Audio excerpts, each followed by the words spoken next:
When people talk about the sequel trilogy's problems, Kylo Ren is rarely ever addressed for how wasted of a character he is. And that's not just because he's played well, or because he's connected to legacy characters.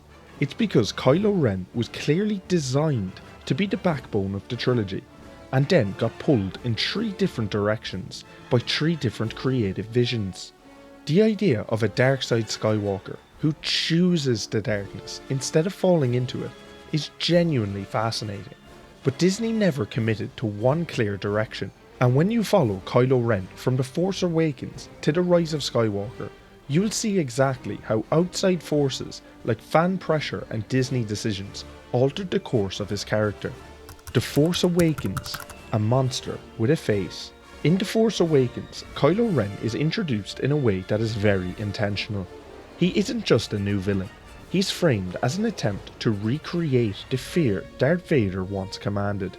The mask, the voice modulation, the way he freezes blaster bolts mid-air, all of it is meant to tell the audience, this guy is dangerous. He's volatile, unpredictable, and cruel in a way that we were not able to see much of from Vader in the original trilogy.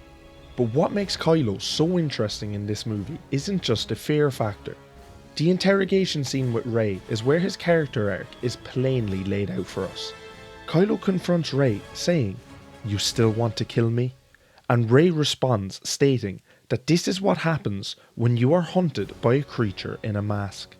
The implication here is the key. We, the audience, are to feel afraid of Kylo because of the mystery, the fear of what's behind the mask. Kylo responds to this evenly and removes his mask for her. What's underneath isn't a monster, it's a disturbingly normal face. A young, innocent and emotional looking human face.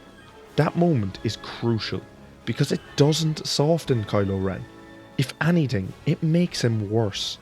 He proceeds to invade Rey's mind against her will, attempting to break her psychologically, and later Rey herself confirms that he is a monster.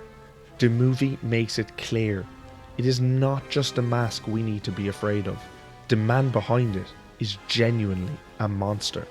We are lured in by the innocent face, just for Kylo to show his true nature and solidify himself as the villain of the story. This all builds towards the confrontation with Han Solo, one of the most impactful scenes of the entire trilogy. Kylo is visibly conflicted, split between light and dark, but the movie frames this as a reversal of Vader's arc. Vader begins fully consumed by darkness and slowly feels the pull of the light. Kylo feels the pull of the light and is actively trying to kill it. When he murders his father, it's framed as a point of no return. Kylo has chosen the darkness. He was given a chance to redeem himself, but instead chose to dedicate himself to the dark side. That's what makes Kylo Ren so compelling at the end of The Force Awakens. He isn't misunderstood. He isn't lost. He is an openly evil Skywalker, full of potential, that has destroyed the New Republic and killed Han Solo. Everyone wanted to see more of him and know what came next. This setup matters, because the movies that came after completely changed the direction his character was going in. By the way, if this type of Star Wars deep dive is your thing, that's basically all we do here, so you might want to stick around. The Last Jedi, stripping away the myth. By the time The Last Jedi begins, the creative direction changes completely. Disney had a set plan for the trilogy, where each movie would have a different director. This was never going to work. Each director was bound to have their own opinions and their own creative direction that they wanted to work with. For The Last Jedi, Rian Johnson stepped in, replacing J.J. Abrams as the director. Johnson clearly views Kylo less as a mysterious figure to be feared, and more interested in Kylo as a broken person. And to be clear, this isn't automatically a bad idea. In fact, some of the choices Johnson makes are logical extensions of what J.J. Abrams set up. They're just framed very differently. Johnson wants Kylo out from behind the mask. Snoke openly mocks him as a child playing dress up in a Darth Vader costume, and Kylo's helmet is literally destroyed to reinforce that idea. The mystery and intimidation are replaced with emotional volatility. Kylo is angry, impatient, impulsive, and deeply insecure. Where Abrams leaned in to fear and restraint, Johnson leans into exposure. He wanted to show the audience the immature boy hiding behind the mask. Despite the tone shift, the story reinforces the same core truth. When given the chance to turn, Kylo refuses. He turns on Snoke and strikes him down. He teams up with Rey to defeat the Praetorian guards in the throne room. Similar to when Han walks up to him in The Force Awakens, we, the audience, are led to believe that Kylo is turning back to the light. He has struck down his master and teamed up with Rey. Again, we are led astray. His offer to Rey isn't about saving the galaxy, it's about ruling it. He expected Rey to join him and they could rule together. When Rey rejects him, Kylo doubles down. He asserts dominance over Hux, becomes supreme leader, and fully commits to destroying the Resistance. This is the natural evolution of the character set up in The Force Awakens, a dark side user who chooses darkness even when offered the light.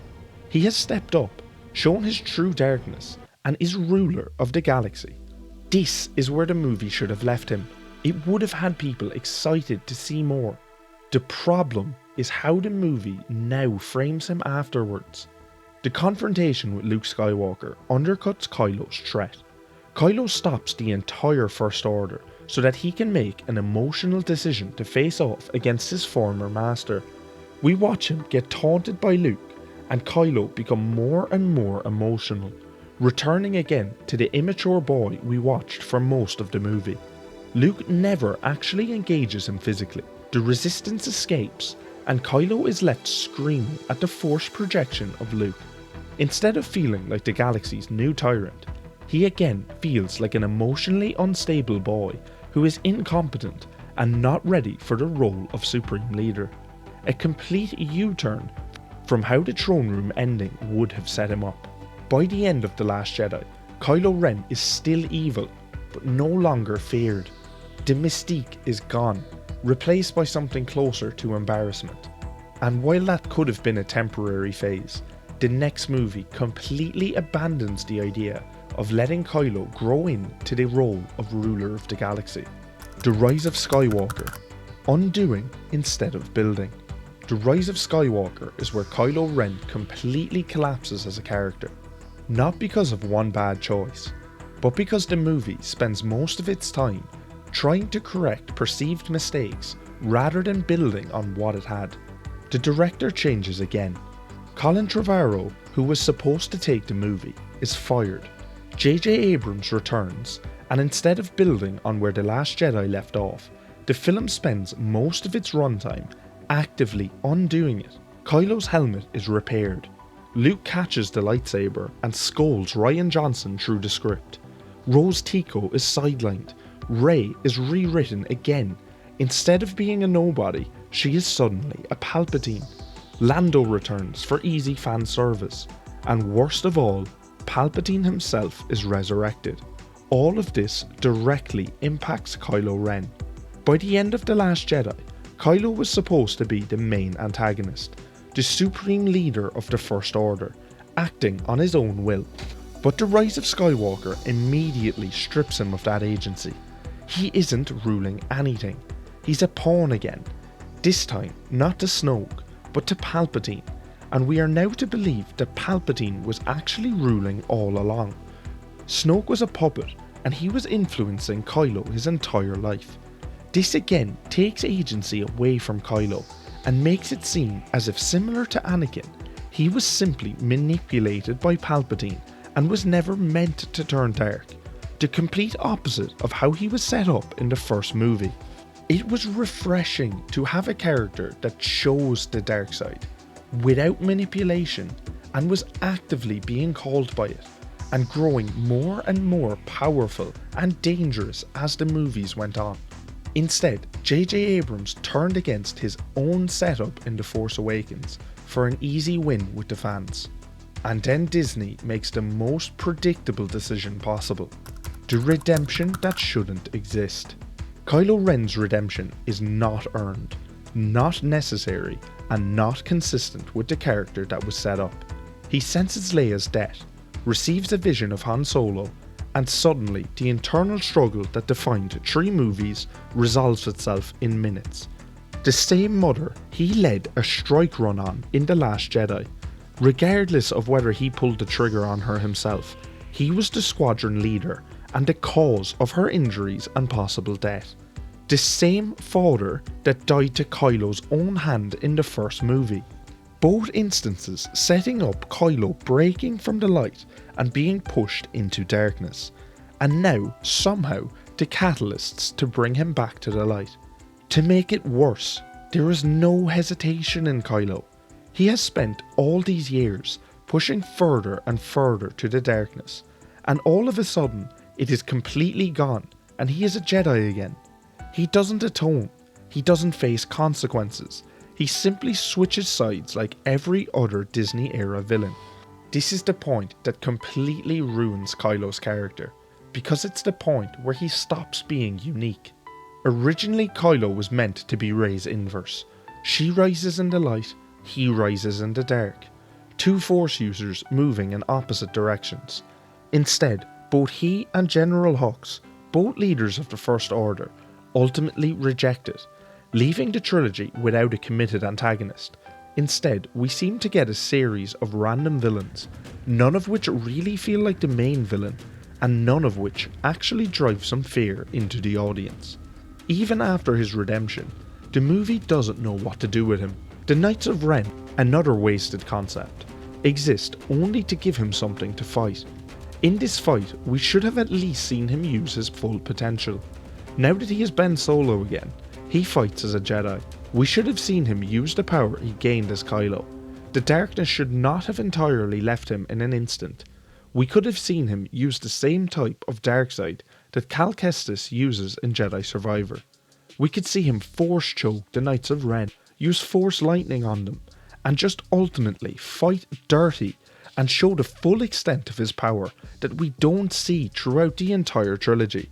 Instead, Palpatine tosses him down the pit, he crawls back, saves Rey, and then dies, ending the Skywalker bloodline entirely. Even the kiss with Rey feels like another perversion of his character. At the very least, Ben should have been left alive after this movie so that we could follow the fallout with the galaxy. He could not be accepted as redeemed, as he was responsible for the complete destruction of the New Republic.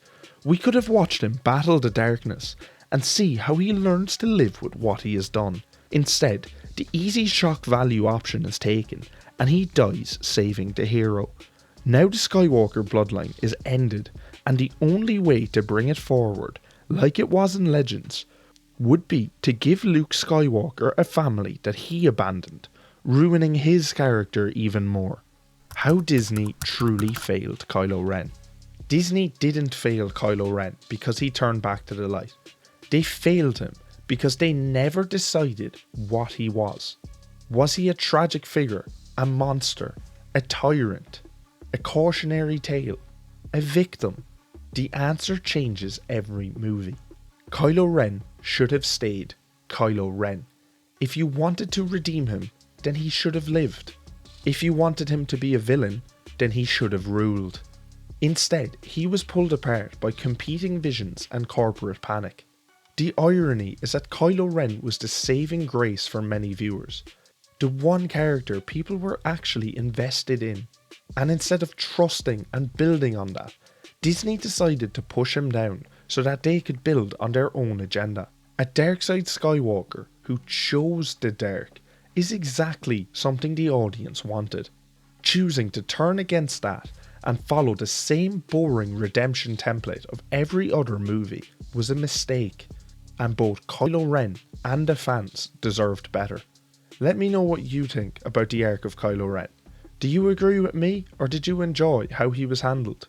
What direction would you have taken his character? If you enjoyed this video, hit subscribe and let's uncover the galaxy's greatest secrets together. Thanks for watching.